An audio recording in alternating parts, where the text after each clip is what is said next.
Bismillahirrahmanirrahim. Very warm welcome aboard Coffee Table. Pakistan has turned 70. 70 years is a long time.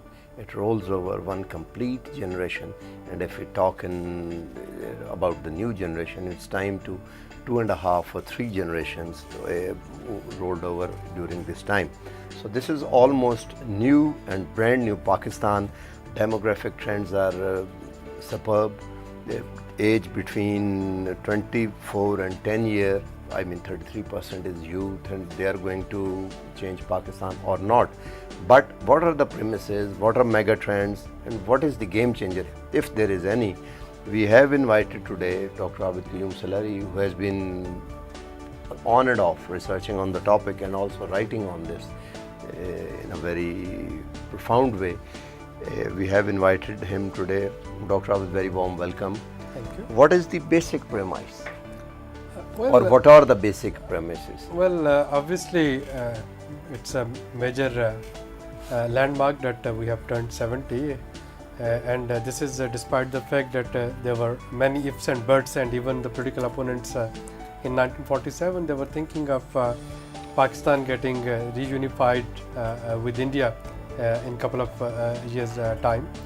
There were some periods of democratic dispensation, democratic governance. There were periods of dictatorship, martial law. There were periods of military-backed civil government, and all of them they were there. But despite the fact, today we are where we are. So we are a mature nation. We are 70 years of old, and major institutions now they are exerting their power, and obviously those institutions they are getting strengthened, and you can see the political maturity in country that despite this current ruling of Supreme Court, where a sitting Prime Minister is disqualified, there is no immediate chaos, there is no anarchy.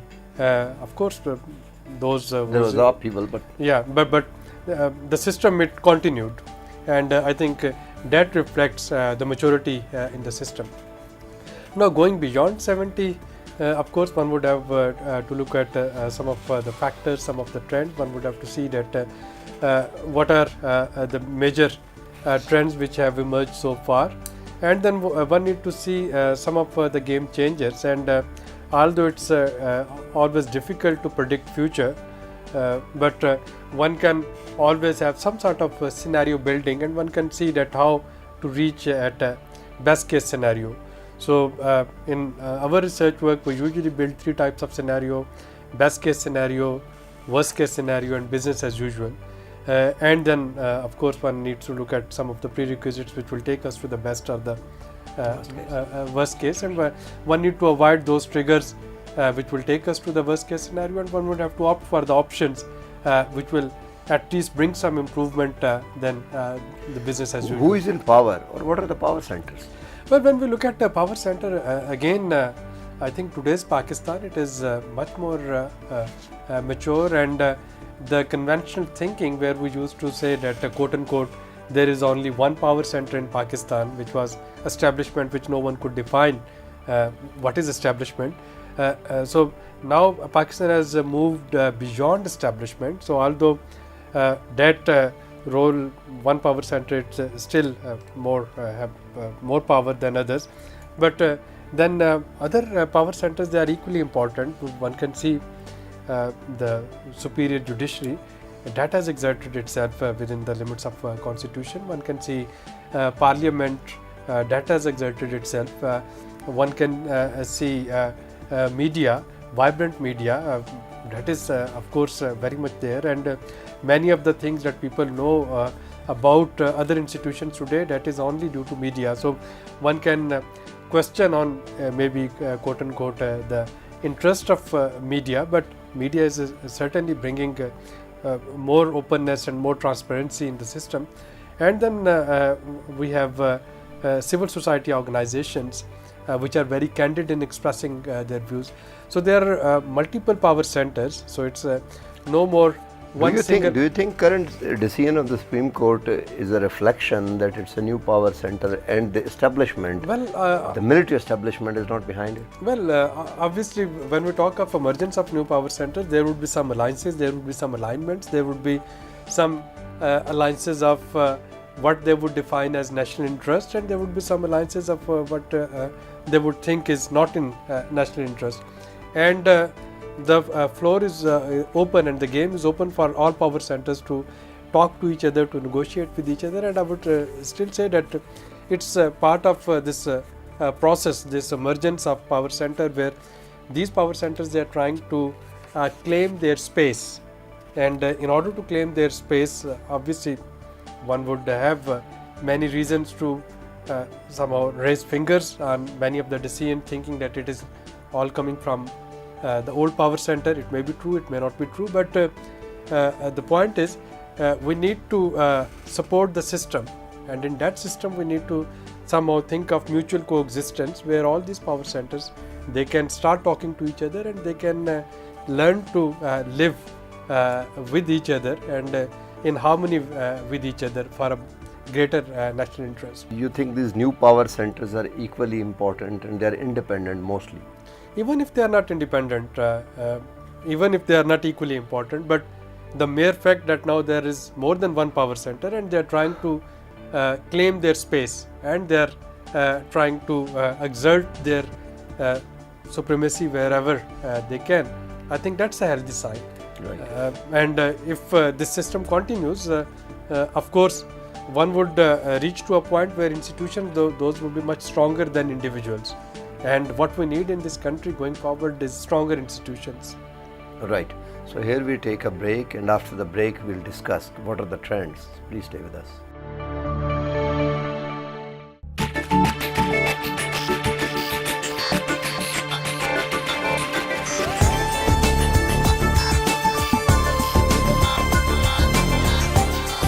It's diverse. It's original. It's SDTV.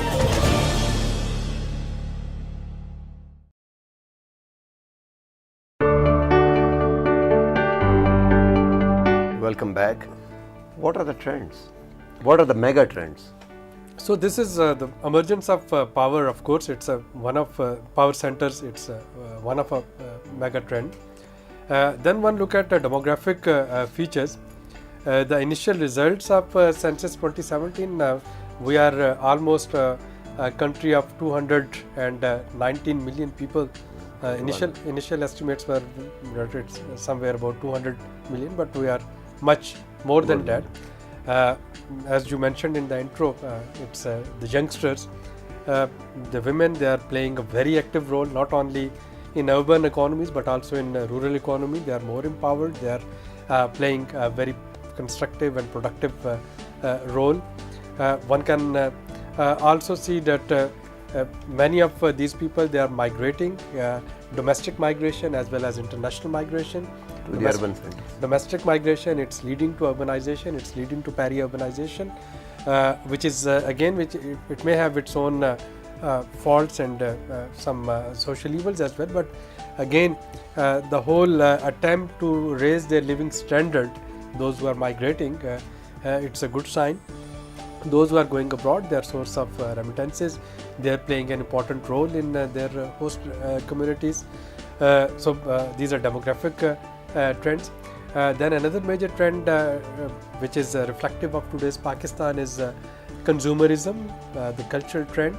So you think of any major Western brand of consumer item and you will find it in here.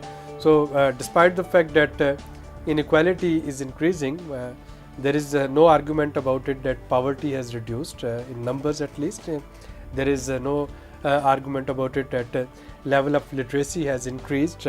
One can argue about quality of education, the quality of curriculum, but of course level of literacy, that has increased. The birth expected, this longevity and life expectancy, that has increased due to increase in health care facilities. Middle class is rising, and that is all leading towards a strong culture of consumerism, where the Western taboos like Valentine's Days being celebrated. Are being celebrated and being openly celebrated, and our malls and media they're showing it. So these are the things which are also affecting our macroeconomic indicators. So when we look at our imports, the figure of consumer items Is on the rise. It's on the rise. So people, they are affording it, and their lifestyle is improving. Then use of technology, that is again a major trend, and these things, they have brought more empowerment to individuals. So I can argue that today's Pakistani citizen is more empowered and more articulated about his or her rights than 10 or 20 years ago. The whole 3G and 4G has brought a revolution. Now all one has to do is, it's a self-atomized center of information as well as disinformation, and no one can check from where that started. So all the major ingredients that should be in a rising developing economy, those are there. Then one look at economic trends. An economy, one can see boom and bane phenomena, boom and burst phenomena. So of course one can see that there are years when economy and economic growth, it was more than the world's average, and it was more than the regional average, followed 7-8%. Followed by a period when it got below average. There are many reasons for it, but overall one can say that there are more gainers and more winners from this economic developments than losers. Of course, those who have lost, and due to inequalities, they have lost manifold, but those who have gained and those who are winners, their numbers are more. Their numbers are more. And then of course another mega trend that one can find is the occurrence and frequency of natural disasters that has increased. Weathers, they are changing, seasons, they are changing, so it is again a major trend. And finally another trend is heterogeneity in society. So one can say, if it's in positive term, it's diversity and heterogeneity. In negative terms, one can say it's a highly polarized and highly divided society. So it's divided across ethnicity, it's divided across creed, it's divided across sects, it's divided across political affiliations. And in that sort of divided society, another major trend that one is observing over last decade or so, it's the inclination towards this mob justice and mob lynching, and try to be self-righteous. Do you think that is spontaneous, or it is? No, but I think it is. It is not spontaneous. It is the initial stage of empowered individuals. It is spontaneous. So when we have empowered individuals who are more empowered, who have access to information as well as disinformation, who have categorized and classified and divided across various fishes. So in the evolution of societies, it's quite normal. So I won't say that it is something which is abnormal. Obviously, while the country, it's developing and it's progressing, these are some of the side effects of individual empowerment that would come. And then perhaps the institution, they would be mature enough, people, they would start trusting in those institutions for their needs, for justice, for all other sort of in social inclusiveness and governance that one is aspiring to achieve. But right now, because we are not there, so this is a trend. So while you ask me about mega trends, these are some of the mega trends. Of course, there are many more, but these are some of the major, some of the important trends. Do you think somehow the final destination is connected through some pathways? Well, obviously those trends, they are just ingredients of recipe. Right. And then the recipe is the pathway. And pathways, they are defined by game changers. So we need to identify some major game changers, some major What are that? Some major actors and factors that would affect those trends positively or negatively. For example, if the economic pathways are such that they lead to some sort of inclusive and sustainable economy, it would mean that the youth bulge, one would be able to positively utilize its services. But if it's not the case, if the economy is selective and it's exclusive, not inclusive, it would mean that a major chunk of population would remain out of whatever economic benefits, the economic policies they would create, and that would immediately lead to a phenomenon where majority would be deprived at the expense of minority who would have everything, and that would lead to some sort of class conflict. So economic pathway that we adopt after the role of China, CPEC is one of the major intervention.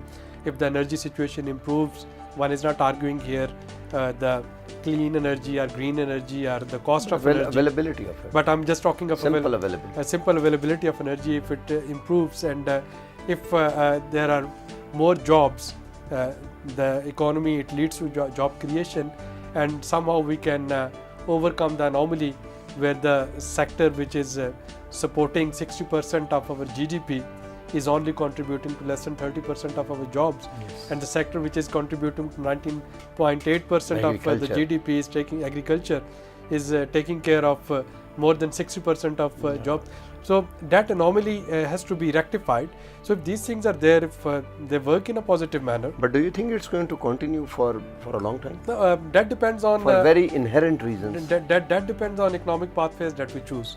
So if we admit that we are a service-based economy, then our curriculum, our trainings, our mindset should be the one who is a service provider. And of course, in service providing economies, you can see Switzerland, for example, you can see Nepal, you can see many other Singapore, many other service providing economies.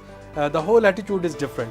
If we are an agrarian economy, then of course in agrarian economy, illiterate, skilled, highly literate, highly educated, unskilled, all sort of human resources, those can be absorbed. If it's an industrialized economy, you have to have some level of skill or some level of education to be absorbed. But if you are talking of services economy, either one has to be highly educated or one has to be highly skilled. So if those things are not there, of course, human resources would not be. If you consider CPEC as the major game changer, the path is that the China has moved further to another step. I mean, very vertical. They have gone to consumerism, and they want to dole out all sort of a manufacturing to Pakistan. Like Japan started manufacturing in Korea, and then Vietnam, and for.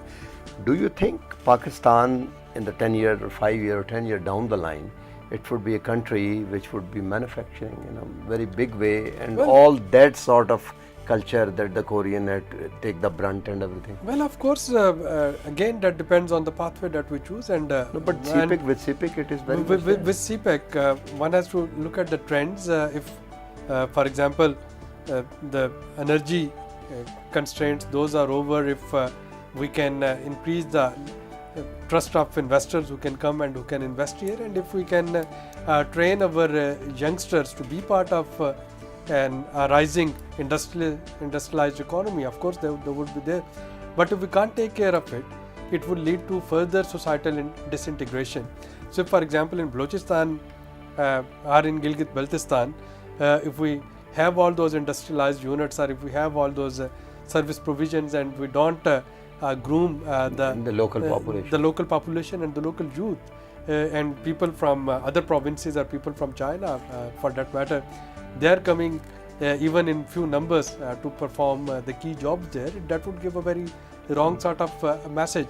So it all depends on what sort of policies we take. So if we are taking enabling policies to choose the right economic pathways so that we can use the mega trends in our benefit, of course it would lead to best case scenario. If we couldn't do it, God forbid, it can also lead to a worst case scenario. Right. So here we take another break, and after the break we try to conclude the discussion and find something. We try to gaze into the future through the crystal ball that Abid Suleri is having with him. So please stay with us.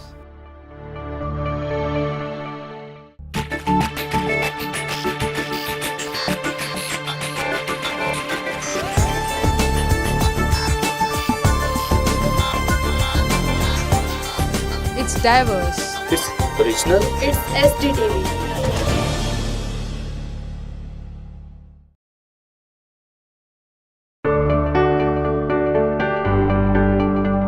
welcome back.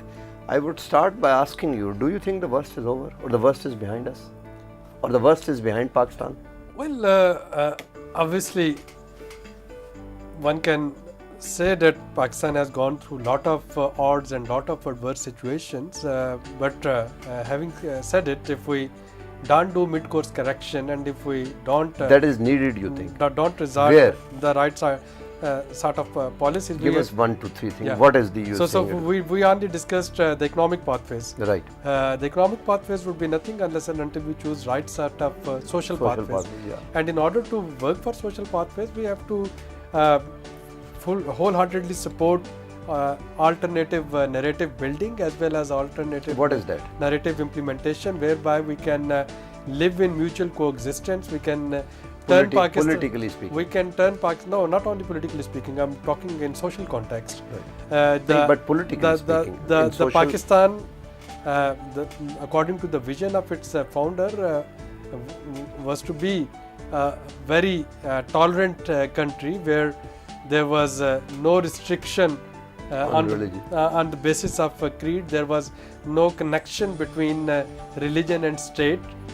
Individuals, they had to be free to go to their places of worship. They were free to not only preach but also practice their faith. And this thing, it's symbolic, but what does it mean? It means a highly tolerant society, right, which believes in mutual coexistence.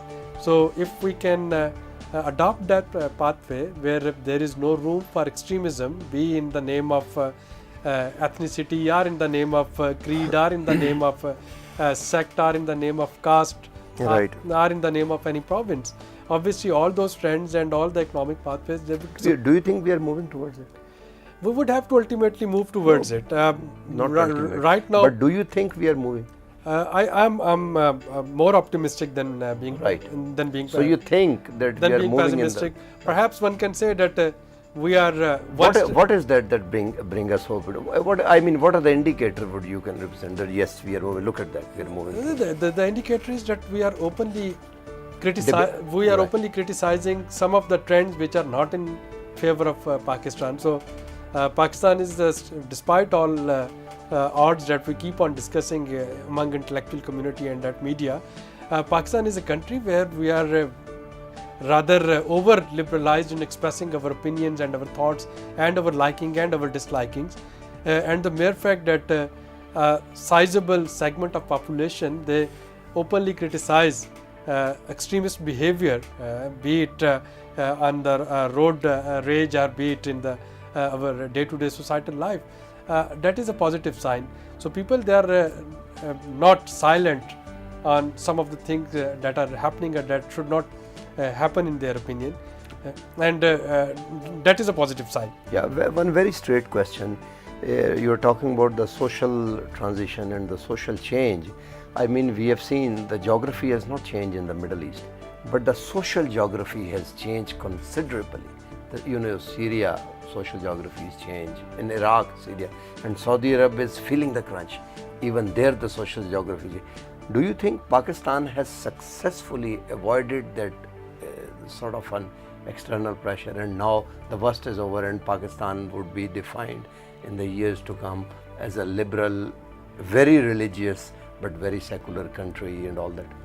Perhaps we are on the verge of it. I won't say that we have crossed that, but if we talk to our we have just put our if we talk to our foot in the ocean. I think if we talk to our youngsters, the last 2 decades of especially religious extremism, many of them, while you will find a big chunk of our youth who are still strongly believe in one or the second or the third school of thought, and they are as extremist as any other. As anyone. You will also find significant segment of youth who don't believe in all these divisions, and they believe that okay, there is one creator, there is one God, there is one religion, and I am responsible to my deeds, whatever I do, and I'm accountable to it. And as long as I hold the values of truth and values of other goods, I am a responsible citizen. the country would move on. So that sort of feeling is very much there. The countries that we talked about, be it Syria or Iraq or Saudi Arabia or many other where the social geography has changed. Social geography has changed. One of the reasons was that the regime was trying to somehow curb and contain the feelings of progressivism and feelings of those who had difference of opinion. If we were passing through a dictatorial regime, I would have said that perhaps we are also moving towards a scenario where social geography might change. But the mere fact that we are in a democratic setup and democracy is very much there, and the institutions, as I told you, they are independent, they are trying to exert their strong hold on things. So it would mean that do you believe that the social geography that Pakistan right now have was not its original social geography that was imposed on us?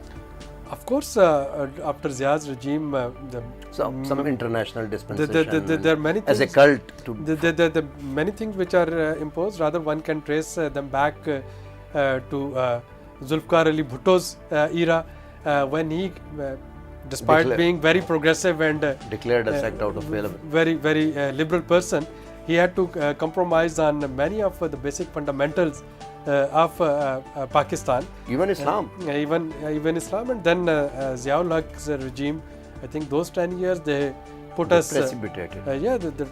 Do you think towards the fag end, do you think a precipitated action is required now, change the constitution or maybe change, and that is in the offing? Well, we have to think of, or we are on the brink of it. We have to think of a revised social contract, and we have to think of an intrastate dialogue, and we have to think of intra-institution dialogue, and we have to come up with some sort of consensus on what national security means to us as a country, as a society, to all the institutions 70 years beyond the journey of our existence. Right. And we also have to support the democratic dispensation and democratic system. In whatever form. In whatever form, because if we somehow got distracted from democracy, the chances that we'll go back to dictatorships are slim now. No, that is slim, but if we slip from democracy, what would be the alternative? Dictatorial backed civil regime, and if it's a dictatorial backed civil regime, do you think that is possible? But if democracy is not there, what is the alternative? It would be one man, it would be one person show or one institution show, and that should not be there. Right. Even within democratic parties, we are advocating for more democracy. I personally, I'm a strong advocate of democracy within democratic parties, and I'm against dynasties. So and that is the reason it's partial democracy, because the political parties are run by civilian dictators. But I would say that it is democracy in transition. Right. So one can't throw this form of democracy. That journey should rumble on. Yeah. So one can't throw this form of democracy, accusing that it's a dynasty. Right. Because the perfect 100. It should continue. It should continue, and automatically. As you think that we have come to a point where the one era is about to end, another has not yet come, do you see cohesion? Cohesion in what sense? I mean, society, in politicals. Are we, for example, on 14th August, it was very strange.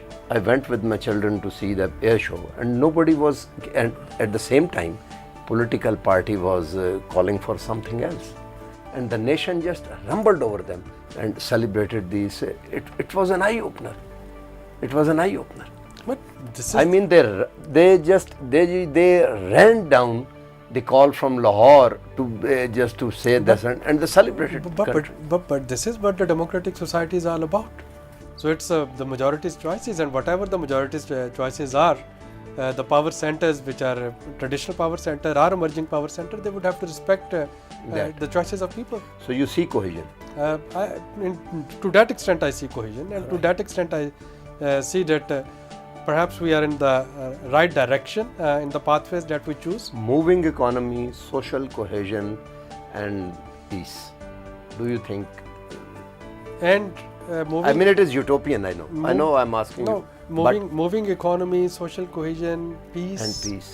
and management of natural and human-made disasters. Disasters. So that, yeah.